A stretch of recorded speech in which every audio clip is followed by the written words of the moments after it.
আপনি বসার থেকে উঠতে গেলে অথবা দাঁড়ানো থেকে বসতে গেলে কোমরে ব্যথা পাচ্ছেন, অথবা শোয়া থেকে উঠতে গেলে কোমরে ব্যথা পাচ্ছেন, তার মানে আপনার কোমরের শক্তি কম। কোমরের শক্তি বাড়ানোর জন্য আমি আপনাদেরকে 3টি এক্সারসাইজ দেখাবো। প্রথম যে এক্সারসাইজ, এরকম একটা তোয়ালা নেবেন, নিয়ে এরকম গোল করে ঠিক এইভাবে আমাদের কোমরের নিচে রাখবো, অর্থাৎ যেখানে আমরা প্যান্ট পরি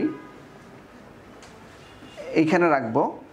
রেখে দুটা পাকে ভাঁজ করব, হাঁটুকে ভাঁজ করে এইভাবে তলার উপরে কোমর দিয়ে চাপ দিব।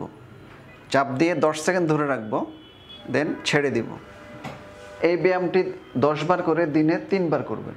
দ্বিতীয় যে এক্সারসাইজটি, সেটার জন্য আপনাকে বিছানায় উপর হয়ে শুইতে হবে। ঠিক এইভাবে শুয়ে হাতে ভর করে পিঠটাকে উপরে তুলবেন। এইভাবে তুলে 10 সেকেন্ড ধরে রাখবেন। এই ব্যায়ামটি 10 বার করে দিনে 3 বার করবেন। তৃতীয় যে এক্সারসাইজ, সেটির জন্য আপনাকে বিছানায় উপরে শুইতে হবে। এইভাবে শুয়ে দুটা হাত সামনে দিবেন এবং দুটা পা পিছনে দিয়ে ঠিক এইভাবে পিঠটাকে ধরে রাখবেন 10 সেকেন্ড এবং নিচে নামাবেন। এই এক্সারসাইজটি আপনি 10 বার করে দিনে 3 বার করবেন।